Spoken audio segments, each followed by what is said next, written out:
Hello friends, welcome to RK tutorial.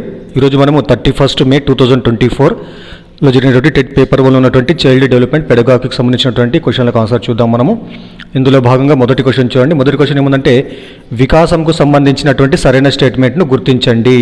వికాసంకు సంబంధించిన సరైన statement గుర్తించండి. దీనిలో ఇచ్చినటువంటి ఆప్షన్లు చూడండి. ఏమి ఇచ్చినట్టు ఇక్కడ శారీరక పరిపక్వత పొందడంలో వికాసం ఆగిపోతుంది, వికాసం పెరుగుదల కలిసి ఉంటుంది, వికాసంలో పెరుగుదల కలిసి ఉంటుంది. థర్డ్ ఏముందంటే వికాసంను ఖచ్చితంగా కొలవవచ్చు. ఫోర్త్ ఏముందంటే వికాసము మరియు ప్రజ్ఞ ఒకటే అన్నాడు ఇక్కడ. కానీ దీంట్లో మరి కరెక్ట్ ఆప్షన్ ఏమంటే సెకండ్ ఆప్షన్, వికాసంలో పెరుగుదల కలిసి ఉంటుంది అనేటువంటిది మరి కరెక్ట్ ఆప్షన్ కావడము జరుగుతుంది. మరి సెకండ్ క్వశ్చన్ చూద్దాము. సెకండ్ ఏముందంటే రక్షణ తంత్రాలు క్రింది వాటిలో ఏవన్నాడు ఇక్కడ. మరి దీనికి ఇచ్చినటువంటి ఆప్షన్లు చూద్దాం మనము. మొదటి ఆప్షన్ ఏముందంటే ఆందోళన కలిగించే చేతన ప్రతిస్పందనలు, లేదా సెకండ్ది ఆందోళన కలిగించే అచేతన ప్రతిస్పందనలు, థర్డ్ వన్ ఆందోళనను పెంచేటువంటి ఉపచేతన ప్రతిస్పందనలు, ఫోర్త్ ఏముందంటే ఆందోళన నుండి వ్యక్తులను రక్షించే అచేతన ప్రతిస్పందనలు. మరి దీంట్లో రక్షణ తంత్రాలు అంటే ఏమంటే ఇక్కడ ఫోర్త్ ఆప్షన్ అవుతుంది, ఆందోళన నుండి వ్యక్తులను రక్షించేటువంటి అచేతన ప్రతిస్పందనలు. తర్వాత మూడో క్వశ్చన్ చూద్దాము. మూడోది ఏముందంటే అనువంశికత వీటిని ఒక తరం నుండి మరో తరానికి అందిస్తుంది. దీనికి ఇచ్చినటువంటి ఆప్షన్లు మొదటిది ఫస్ట్ ఆప్షన్ వికాసం యొక్క సంభావ్యతలు, సెకండ్ వన్ నేర్చుకున్నటువంటి నైపుణ్యాలు, థర్డ్ వన్ జ్ఞానము, ఫోర్త్ వన్ వైఖరులు. మరి దీనికి ఆన్సర్ ఏమంటే ఫస్ట్ వన్ వికాసం యొక్క సంభావ్యతలు. ఇవి అనువంశికత వీటిని ఒక తరం నుంచి మరో తరానికి అందిస్తుందంటే అవి ఏమంటే వికాసం యొక్క సంభావ్యతలు. తర్వాత నెక్స్ట్ క్వశ్చన్ చూద్దాము. నెక్స్ట్ క్వశ్చన్, క్రింది వాటిలో పూర్వ బాల్యం యొక్క వికాస కృత్యం ఏమిటి? క్రింది వాటిలో పూర్వ బాల్యం యొక్క వికాస కృత్యం ఏంటంటే ఇక్కడ మనకిచ్చిన ఆప్షన్లు ఘన ఆహారం తీసుకొనుట నేర్చుకోవడము, సెకండ్ వన్ వివేచన సామర్థ్యాన్ని అభివృద్ధి చేయడము, థర్డ్ వన్ చదవడము రాయడం వంటి ప్రాథమిక భాషా నైపుణ్యాలను నేర్చుకోవడం, తర్వాత తమ రూపాన్ని అంగీకరించడము. దీనికి ఆన్సర్ ఏమంటే థర్డ్ వన్ చదవడము రాయడం వంటి ప్రాథమిక భాషా నైపుణ్యాలను నేర్చుకోవడము. తర్వాత నెక్స్ట్ క్వశ్చన్ చూద్దాము.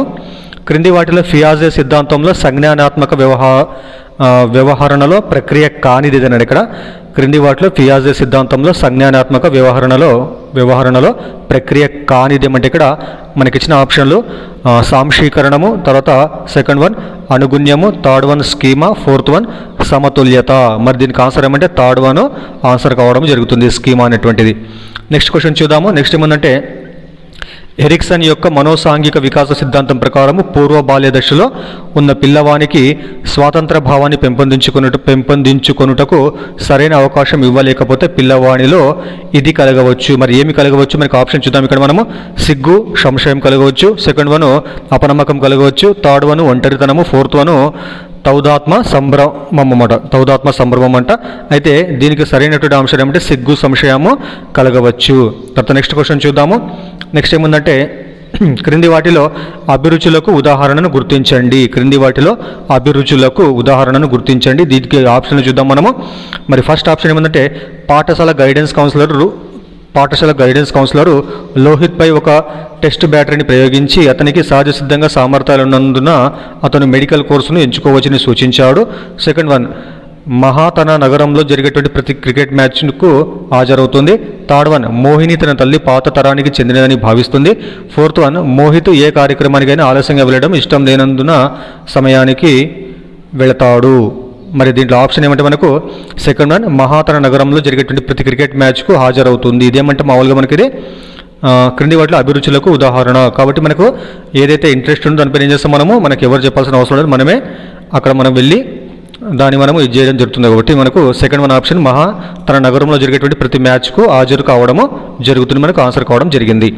తర్వాత నెక్స్ట్ క్వశ్చన్ చూద్దాము. నెక్స్ట్ ఏమంటే కోల్బర్ యొక్క నైతిక వికాస సిద్ధాంతం ప్రకారం పిల్లలు ఏ దశలో స్వీయ కేంద్రీకృతంగా ఉంటారు మరియు ఏదైనా చేయడంలో వారి స్వంత ప్రయోజనాన్ని చూస్తారు. దీనికి ఆప్షన్ ఏమనంటే ఫస్ట్ ఆప్షన్ 3వ స్థాయిలోని 5వ దశ, సెకండ్ వన్ మొదటి స్థాయిలోని మొదటి దశ, థర్డ్ వన్ 2వ స్థాయిలోని 3వ దశ, ఫోర్త్ వన్ మొదటి స్థాయిలోని 2వ దశ. కాబట్టి మనకు ఆన్సర్ ఏమంటే మొదటి స్థాయిలోని 2వ దశ మనకు ఆన్సర్ కావడం జరుగుతుంది. ఇదేమంటే కోల్బర్గ్ యొక్క నైతిక వికాస సిద్ధాంతం ప్రకారం పిల్లలు ఏ దశలో స్వీయ కేంద్రీకృతంగా ఉంటారు మరియు ఏదైనా చేయడంలో వారి స్వంత ప్రయోజనాన్ని చూస్తారు అనేటువంటి దానికి ఆన్సర్ కావడము జరిగిందనమాట. నెక్స్ట్ క్వశ్చన్ చూద్దాము. నెక్స్ట్ ఏముందంటే క్రింది వాటిలో మానసికంగా ఆరోగ్యంగా ఉన్న వ్యక్తి యొక్క లక్షణాలను గుర్తించండి. మనకి ఇచ్చినటువంటి స్టేట్మెంట్ 4 ఉన్నాయి ఇక్కడ. ఉద్వేగాత్మక పరిపక్వత, సెకండ్ వన్ ఆందోళనతో, థర్డ్ వన్ సాంఘిక సర్దుబాటు, ఫోర్త్ వన్ వైఫల్యాలపై చింత. మరి మనకు క్వశ్చన్ ఏమంది ఇక్కడ, క్రింది వాటిలో మానసికంగా ఆరోగ్యంగా ఉన్నటువంటి వ్యక్తి యొక్క లక్షణాలను గుర్తించండి. మనం ఇక్కడ ఈజీగా చెప్పొచ్చు. 1వది 3వది మనకు దీనికి ఆన్సర్ కావడం జరుగుతుంది. ఏ మరియు సి ఆన్సర్ కావడం జరుగుతుంది. మరి ఏ అంటే ఏముంది ఇక్కడ, ఉద్వేగాత్మక పరిపక్వత. తర్వాత థర్డ్ వన్ అంటే సి సాంఘిక సర్దుబాటు. కాబట్టి మనకి ఏసి ఆన్సర్ కావడం జరుగుతుంది. నెక్స్ట్ క్వశ్చన్ చూద్దాము. నెక్స్ట్ ఏముందంటే, ఒక పరిశోధకుడు పరిశీలన పద్ధతి ద్వారా తన ఇరుగు పొరుగునున్నటువంటి పిల్లలలో సానుకూల ప్రవర్తనలను అధ్యయనం చేయాలనుకున్నాడు. ఇక్కడ పరిశీలన పద్ధతిని ఉపయోగించడం యొక్క ప్రధాన ప్రయోజనం ఏమిటి? మరి దీనికి ఆప్షన్లు ఫస్ట్ ఏముందంటే, పరిశీలకుని యొక్క వ్యక్తిగత ప్రభావము పరిశీలనపై ఉంటుంది. ఇది సహజ పరిస్థితుల్లో అధ్యయనం చేయడానికి వీలైనటువంటిది. తర్వాత థర్డ్ వన్ ఇది సమయం తీసుకుంటుంది. ఫోర్త్ వన్ అవ్యక్త ప్రవర్తన గమనించబడదు. మరి దీనికి ఆన్సర్ ఏమంటే సెకండ్ వన్ ఇది సహజ పరిస్థితుల్లో అధ్యయనం చేయడానికి వీలైనటువంటిది. సో నెక్స్ట్ క్వశ్చన్ చూద్దాము. నెక్స్ట్ ఏముందంటే, క్రింది వాటిని జతపరచండి. మనకి ఇచ్చినటువంటి స్టేట్మెంట్ మొత్తం 4 ఉన్నాయి ఇక్కడ. ఏబిసిడి ఇక్కడ 1 2 3 4 ఉన్నాయి ఇక్కడ. అయితే దీనికి ఉన్నటువంటి ఆన్సర్ చూద్దాం ఇక్కడ మనము ఒకసారి చూద్దాం ఇక్కడ. So third one A4 B1 C2 D3 అనమాట. మరి ఇక్కడ చూద్దాం ఒకసారి మనం A కు 4 కాబట్టి అసంకల్పిత ప్రతిచర్య. ఇక్కడ అసంకల్పిత ప్రతిచర్య దీనికి ఆన్సర్ ఏం చెప్పండి. ఇక్కడ కళ్ళ దగ్గరికి ఏదైనా వస్తే రెప్ప వేయడము అంటే అర్థం. ఇక్కడ మనకు తెలియకుండానే మనము ఏదైనా మన కంటి దగ్గరకు వస్తే సడన్గా మనం కళ్ళను మూయడం జరుగుతుంది కాబట్టి దీని ఏమంటారు, అసంకల్పిత ప్రతిచర్య అని అంటారు. మరి సెకండ్ ఏముంది ఇక్కడ, అభ్యసనం అంటే ఏంది ఇక్కడ, లెర్నింగ్ అనమాట. మరి దీనికి ఉదాహరణ చూడండి, పక్షులు రెక్కల కారణంగా ఎగురుతాయని పిల్లవాడు అర్థం చేసుకున్నాడు. ఫస్ట్ ఆప్షన్ అనమాట. దీనికి బీకు 1వ ఆప్షన్ కాబట్టి అభ్యసనం ఏంది ఇక్కడ, పక్షులు రెక్కల కారణంగా ఎగురుతాయని పిల్లవాడు అర్థం చేసుకోవడం అనేటువంటిది అభ్యసనానికి ఉదాహరణ కావడం జరుగుతుంది. అదేవిధంగా సి పరిపక్వత అంటే అర్థమైంది ఇక్కడ. దీనికి ఉదాహరణ జింక పుట్టిన వెంటనే పరిగెత్తటము అనేటువంటిది జింక యొక్క పరిపక్వతకు మనకు ఉదాహరణగా చెప్పవచ్చు మనం. తర్వాత నెక్స్ట్ చూద్దాము అనుకరణ. సో D1 అనుకరణ ఉంది ఇక్కడ. దీనికి ఆన్సర్ ఏమంటే అమ్మాయి తన తల్లిలా తయారు కావడం అనేటువంటిది అది అనుకరణ కిందికి రావడము జరుగుతుంది. సరే నెక్స్ట్ క్వశ్చన్ చూద్దాము. నెక్స్ట్ ఏముందంటే, సహాయార్థి పట్ల షరతులు లేని సానుకూల దృక్పథం కలిగి ఉండడం అనేది కౌన్సిలర్ యొక్క ముఖ్యమైనటువంటి లక్షణాలలో ఒకటి అని అన్నటువంటి వారు ఎవరు? సహాయార్థి పట్ల షరతులు లేని సానుకూల దృక్పథం కలిగి ఉండడం అనేది కౌన్సిలర్ యొక్క ముఖ్యమైనటువంటి లక్షణాల్లో ఒకటి అని అన్నటువంటి వారు ఎవరంటే మనకిచ్చిన ఆప్షన్లు ఆల్బర్ ఎల్లిస్, తర్వాత curl Rogers, third one Jung, fourth one Freud. మరి దీనికి ఆన్సర్ ఏమంటే కార్ల్ రోజర్స్ అనమాట. నెక్స్ట్ క్వశ్చన్ చూడండి. నెక్స్ట్ ఏముందంటే, స్కిన్నర్ ప్రకారం వ్యక్తి యొక్క ప్రవర్తనలో మార్పు తీసుకురావడానికి మనం చేయాల్సినటువంటిది ఏమిటి? స్కిన్నర్ ప్రకారము వ్యక్తి యొక్క ప్రవర్తనలో మార్పు తీసుకురావడానికి మనం చేయాల్సింది ఏమంటే, దీనికి ఇచ్చిన ఆప్షన్లు ఏమంటే ఆశించిన ప్రవర్తనకై అభ్యర్థించడము, సెకండ్ వన్ ఆశించిన ప్రవర్తనను గురించి వివరించడము, థర్డ్ వన్ ఆశించిన ప్రవర్తనను ప్రదర్శించడము, ఫోర్త్ వన్ ఆశించిన ప్రవర్తనకు బహుమతి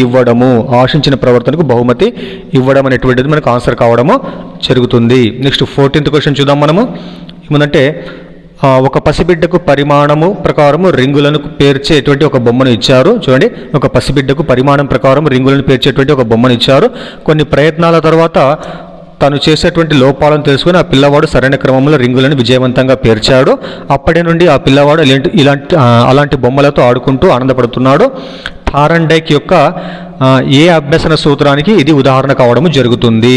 మనకి ఇచ్చినటువంటి ఆప్షన్ ఏమనంటే అభ్యాస నియమము, సెకండ్ వన్ సంసిద్ధత నియమము, థర్డ్ వన్ ఫలిత నియమము, ఫోర్త్ వన్ అనుపయోగ నియమము. కాబట్టి దీనికి ఆన్సర్ ఏమంటే ఫలిత నియమము. అంటే పిల్లవాడు తనకి ఇచ్చినటువంటి బొమ్మలతో ఆ యొక్క రింగులను సరైన క్రమంలో అమర్చడం అనేటువంటిది థారండైక్ ప్రకారము ఫలిత నియమానికి ఉదాహరణ కావడము జరుగుతుంది. నెక్స్ట్ క్వశ్చన్ చూడండి. కాకి నీరు త్రాగడానికి నీటి కుండలోని నీటి మట్టాన్ని పెంచుటకు దానిలో గులకరాలను పడవేసే ప్రసిద్ధ కథనము ఈ అభ్యాసన సిద్ధాంతము అంతర్భావం ఏమిటి? అంటే కాకి నీటి మట్టాన్ని పెంచడం కోసం రాళ్ళను వేయడం అనేటువంటిది గులకరాలను వేయడం అనేటువంటిది ఏ అభ్యసన సిద్ధాంతం యొక్క అంతర్భావం అంటే చూడండి ఇక్కడ దీనికి ఆప్షన్ మనకి ఏమున్నాయి, యత్నదోష అభ్యసనము, సెకండ్ వన్ అంతర్దృష్టి అభ్యసనము, థర్డ్ వన్ కార్యసాధక నిబంధనము, ఫోర్త్ వన్ శాస్త్రీయ నిబంధనము. మన దీనికి ఆన్సర్ ఏమంటే అంతర్దృష్టి అభ్యసనం కిందికి రావడము జరుగుతుంది ఇది. తర్వాత నెక్స్ట్ క్వశ్చన్ చూద్దాము. నెక్స్ట్ ఏముందంటే జై ఒక చిన్న పట్టణానికి చెందిన పిల్లవాడు. అతను క్రికెట్ను చాలా ఇష్టపడతాడు మరియు టెలివిజన్లో అన్ని మ్యాచ్లను చూసేవాడు.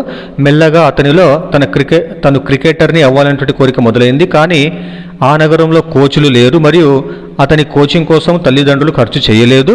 జై సమీపంలోని నగరానికి వెళ్ళి ఏదో ఒక పనిలో చేరాడు మరియు క్రికెట్ కోచింగ్లో కూడా చేరాడు.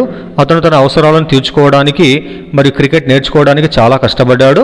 కొన్ని సంవత్సరాలు కష్టపడిన చివరకు ఐపీఎల్ ఆడేందుకు అతను ఎంపికయ్యాడు. ఈ కథనంలో ప్రేరణ చక్రము ఇక్కడి నుండి ప్రారంభమవుతుంది. మరి ఎక్కడి నుంచి ప్రారంభమవుతుంది చెప్పండి ఇక్కడ. సో దీనికి ఆప్షన్ మనకి ఏమంటే క్రికెటర్ కావాలనేటువంటి కోరిక మొదలైనప్పుడు, సెకండ్ వన్ ఇతర నగరానికి వెళ్ళినప్పుడు, మూడోది ఉద్యోగం మరియు క్రికెట్లో చేరడము, ఫోర్త్ వన్ ఎన్నిక అవ్వడము. కాబట్టి దీనికి ఆన్సర్ ఏమంటే ఫస్ట్ వన్. సో క్రికెటర్ కావాలనేటువంటి కోరిక అతనికి బలంగా ఉన్నప్పుడు అంటే మొదలైనప్పటి నుంచి అప్పటి నుంచి అతనికి ఈ యొక్క భావం అనేటువంటిది ప్రేరణ అనేటువంటిది అతనికి ప్రారంభం కావడము జరుగుతుంది. నెక్స్ట్ క్వశ్చన్ చూద్దాము. నెక్స్ట్ ఏమంటే ఆసుపత్రికి వెళ్ళినప్పుడు కన్సల్టెంట్ గది నంబరును గుర్తుంచుకోవడం అనేటువంటిది. ఇదేంటి తక్షణ స్మృతి. ఆప్షన్లు తక్షణ స్మృతి, సెకండ్ వన్ దీర్ఘకాలిక స్మృతి, థర్డ్ వన్ ఘటనాత్మక స్మృతి, ఫోర్త్ వన్ అర్థవంతమైనటువంటి స్మృతి. మరి ఇదేమంటే మనకి ఇది తక్షణ స్మృతి కిందికి రావడము జరుగుతుంది. నెక్స్ట్ క్వశ్చన్ చూద్దాము. నెక్స్ట్ ఏమంటే బోధన అభ్యసనం రెండింటిలో ఉండేటువంటి లక్షణాలను గుర్తించండి. బోధన అభ్యసనము రెండింటిలో ఉండేటువంటి లక్షణాలను గుర్తించండి. దీనికి ఆన్సర్ అన్నీ అయితే అనుకుంటా. సరే, దీనికి ఆన్సరు ఫస్ట్ వన్ లక్ష్య నిర్దేశిత, సందర్భోచిత, తర్వాత పరస్పర, తర్వాత నియత అనియత. ఇవన్నీ అంశాలు కూడా బోధన అభ్యసనం రెండింటిలో ఉండేటువంటి లక్షణాలు అనమాట. ఆ లక్షణాలు ఏమంటే లక్ష్య నిర్దేశితం ఉండాలి, తర్వాత సందర్భోచితంగా ఉండాలి, అదేవిధంగా పరస్పరంగా అంటే ఇంటరాక్టివ్గా ఉండాలి, అదేవిధంగా ఫార్మల్ అండ్ ఇన్ఫార్మల్గా అంటే నియత అనియతంగా ఇవన్నీ కూడా కలిసి ఉండటం అనేటువంటి దీనికి ఆన్సర్ కావడము జరిగింది. నెక్స్ట్ క్వశ్చన్ చూద్దాం మనము.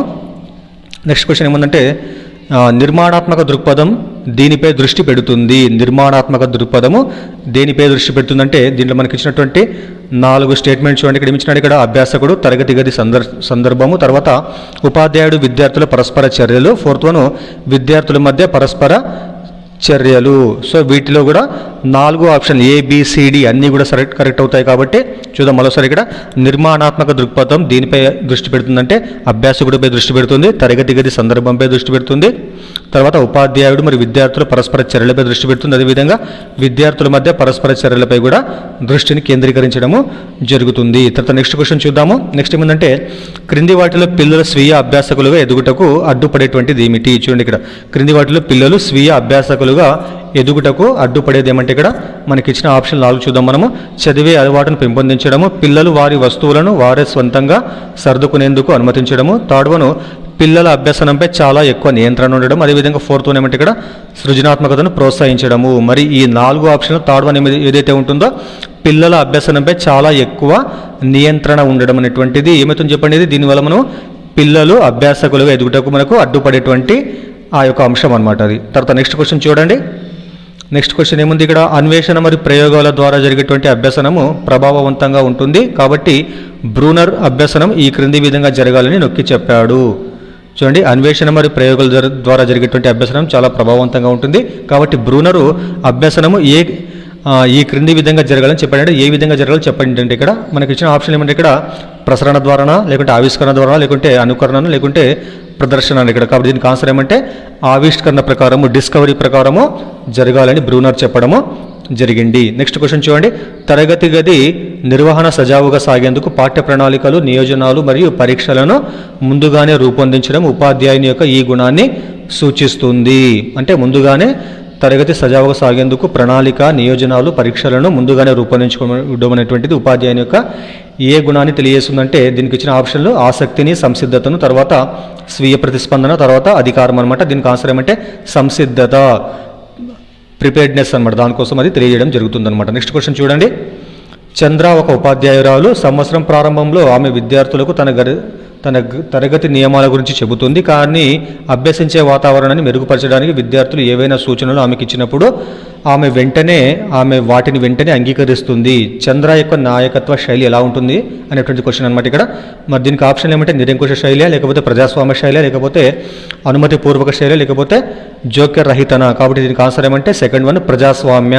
అంటే ఆమె తరగతి గది యొక్క నియమాలు ముందుగానే చెబుతుంది, అయినప్పటికీ విద్యార్థులు చెప్పేటువంటి సూచనలను కూడా ఆమె అంగీకరిస్తుంది. కాబట్టి ఆమె యొక్క శైలి ఎటువంటిదంటే ప్రజాస్వామ్య శైలిని ఆమె పాటించడం జరుగుతుంది. తర్వాత నెక్స్ట్ క్వశ్చన్ చూద్దాము. భయరహిత తరగతి గదిని కల్పించుటకు కృషి చేసేటువంటి ఉపాధ్యాయుడు.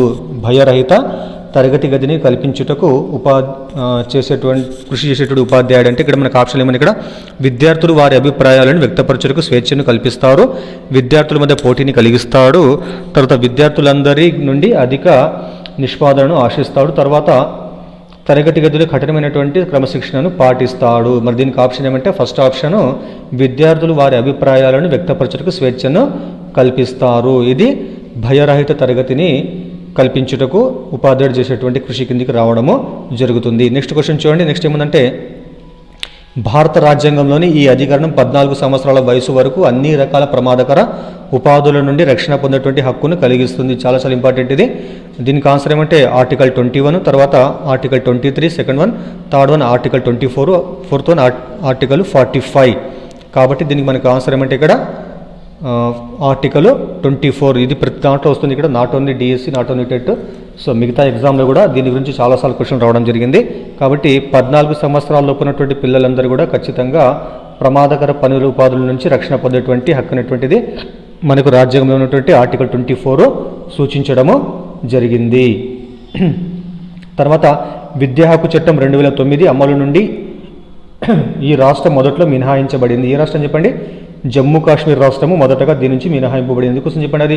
సో జమ్మూ కాశ్మీర్ రాష్ట్రానికి ప్రత్యేకమైనటువంటి రాజ్యాంగం ఉండడం వల్ల అప్పుడు అక్కడ ఏదైనా అమలు చేయాలంటే ఖచ్చితంగా మనము అక్కడ ప్రత్యేక చట్టాలను రూపొందించడం అనేటువంటిది జరిగేటువంటిది. కాబట్టి జమ్మూ కాశ్మీర్ రాష్ట్రంలో 2009 విద్యా హక్కు చట్టం అనేటువంటిది అమలు నుండి మినహాయింపబడి ఇవ్వడము జరిగింది. తర్వాత నెక్స్ట్ క్వశ్చన్ చూద్దాము.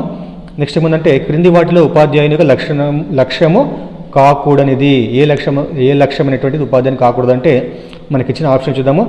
బాధ్యతాయుతమైనటువంటి పౌరులుగా ప్రవర్తించేలా విద్యార్థులను సిద్ధం చేయడము, విద్యా విషయాల్లో మాత్రమే రాణించేలా విద్యార్థులను తయారు చేయడము, నిరంతరం అంతఃపరిశీలించుకొని అభివృద్ధి చెందేలా విద్యార్థులను సిద్ధం చేయడము, ఫలవంతమైనటువంటి జీవితాలను గడపడానికి విద్యార్థులను సిద్ధము చేయడము. సో ఇవన్నీ కూడా ఉపాధ్యాయుడు పాటించేటువంటి నియమాలు. అయితే ఇక్కడ ఏముంది, ఇక్కడ విద్యా విషయాల్లో మాత్రమే కాకుండా అన్ని అంశాలలో కూడా అంటే విద్యార్థి యొక్క సర్వతోముఖాభివృద్ధి కోసం ఉపాధ్యాయుడు కృషి చేయాలి. కాబట్టి మనకి ఆప్షన్ సెకండ్ వన్ మనకు రాంగ్ కావడం జరుగుతుంది. కాబట్టి మనకు అది ఆన్సర్ అవుతుంది అనమాట. సో నెక్స్ట్ ఏముంది తర్వాత నిరంతర ముదింపునకు సంబంధించి సరికాని స్టేట్మెంట్ను గుర్తించండి. నిరంతర ముదింపునకు సంబంధించి సరికాని స్టేట్మెంట్ను గుర్తించండి. దీనికి చూసిన తర్వాత దీనికి ఆప్షన్లు ఇది అభ్యసనంలో ఎటువంటి మార్పు లేకుండా కేవలం బోధన ప్రక్రియను మెరుగుపరుస్తుంది. సెకండ్ వన్ ఇది విద్యార్థుల అభ్యసనాన్ని మెరుగుపరుస్తుంది. థర్డ్ వన్ ఇది విద్యార్థులు మంచిగా అవగాహన చేసుకున్నటకు వీలు కలిగిస్తుంది. తర్వాత ఇది అభ్యాసకుడి మరియు ఉపాధ్యాయునికి నిరంతర పరిదృష్టిని అందిస్తుంది. మరి దీనికి ఆన్సర్ ఏమంటే ఫస్ట్ వన్ ఇది అభ్యసనంలో ఎటువంటి మార్పు లేకుండా కేవలం బోధన ప్రక్రియను మెరుగుపరుస్తుంది. కానీ ఇది రాంగ్ స్టేట్మెంట్. నిరంతర ముదింపులు అంటే కంటిన్యూస్ మనం అసెస్మెంట్ చేసే దాంట్లో బోధన ప్రక్రియను ఎటువంటి అభ్యాసంలో ఎటువంటి మార్పు కంపల్సరీ అభ్యాసంలో మార్పు రావడం జరుగుతుంది. కాబట్టి అంటే విద్యార్థి నేర్చుకునేటువంటి తన యొక్క విధానంలో మార్పు ఖచ్చితంగా రావడము జరుగుతుంది అనేటువంటి దీని యొక్క అర్థం అనమాట.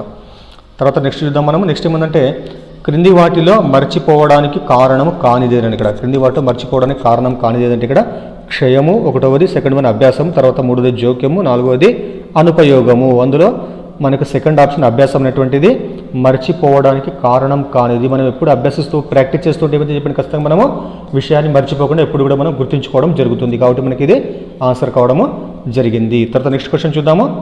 సో నెక్స్ట్ ఏమందంటే రావెన్స్ ప్రోగ్రెసివ్ మ్యాట్రిసెస్ పరీక్ష ఈ అంశాలను కలిగి ఉంటుంది. చూడండి రావెన్స్ ప్రోగ్రెసివ్ మ్యాట్రిసెస్ అనేటువంటి పరీక్ష ఏ అంశాలను కలిగి ఉంటుందంటే ఫస్ట్ చూడండి ఇక్కడ సరైన ఆకారం లేనటువంటి శిరామర్కల, లేకుంటే పదజాలమా, లేకుంటే జామితీయ పటాలు, లేకపోతే కార్టూన్లా. కాబట్టి దీనికి ఆన్సర్ ఏమంటే జామితీయ పటాలు. గుర్తుపెట్టుకోవాలా.